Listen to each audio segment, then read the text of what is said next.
Yeah, I'm here with Forest Trends, our RED program, and we've come to the COP to make sure that the climate agreement ensures a strong role for forest conservation and helping to solve the climate crisis going forward. Okay. Now, RED is one of several acronyms in the UN FCCC, or the UN process itself. But what exactly is RED about? Right, that's a great question. So RED stands for Reducing Emissions from Deforestation and Forest Degradation. And it's a component of the Framework Agreement on Climate Change that's been being developed for 10 years. And the purpose of it is really to provide finance to developing countries to help them preserve their forests. So it's a financing mechanism for forest conservation. Why has it taken 10 years to get close to being signed off? Yeah, so in the beginning, RED was received as, this great idea. People sort of thought, maybe it'll be pretty easy. It turns out actually implementing it can be a bit complicated. So over the last 10 years, a lot of the wrinkles have been worked out in various different agreements and decisions, and a lot of progress has been made in actually operationalizing RED, figuring out how to implement it, making sure there's proper safeguards in place to make sure the rights of indigenous peoples are respected, and a lot of other factors. But it's made a lot of progress. So looking at the current Paris text, where does RED fit in?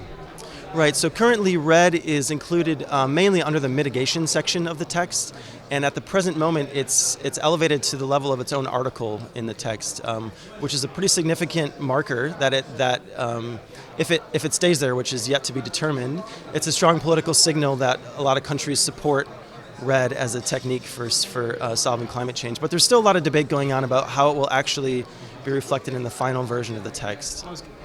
But in general terms, if there is strong language on RED plus in a Paris agreement, how is that going to play out with, smallholders in the Amazon, for example, or people that are clearing peat in the Indonesia forests?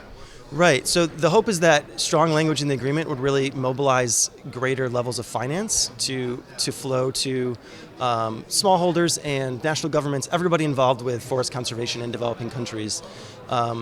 And there's a wide range of initiatives going on for forest conservation. Private sector's getting involved, managing their supply chains. RED Plus would be one tool in the toolkit, but really a lot more money is needed to stem the tide of forest destruction. Classically, it's wealthy donor governments such as Norway, Germany, and the UK, for example. But I assume the private sector is crucial to really mobilize some significant cash. Is that how you see it?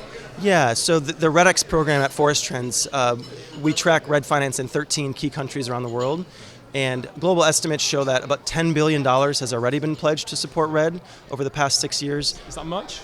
On the one hand, it is a lot, given that there aren't a lot of political signals yet, but a lot more is needed. And we've shown that 90% of that money has come from the public sector, from donor governments. But in order to really reach the levels of finance that are needed, a lot more has to come from the private sector, and the Paris Agreement could enshrine language that could hopefully make that happen. Okay. Now, in the negotiating space, the coalition of rainforest nations seems to be quite a strong player. They form, I think, countries from Panama to Indonesia and Papua New Guinea and the like. But how have they really come on the scene, and how are they bending people's arms to have strong safeguards for RED? Yeah, so rainforest nations have a strong interest in receiving finance to conserve their forests. A lot of these countries see the value in their forests. They value them as national and international treasures.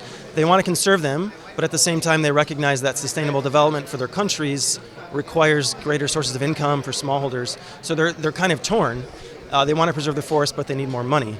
And that's where RED Plus can come in and really sort of bridge that gap and allow for finance to be provided for sustainable development for these countries.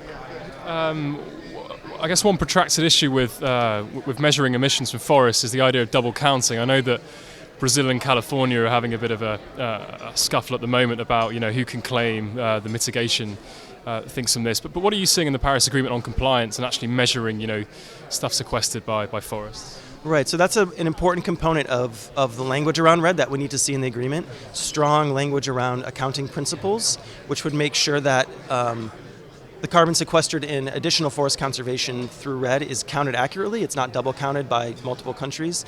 But we definitely see that language is present in the agreement or could be advocated for that would preserve that integrity of the RED offsets or reductions in emissions. Well, Brian, thanks ever so much for your time. We'll leave it there. Yeah, thanks very much, Alex.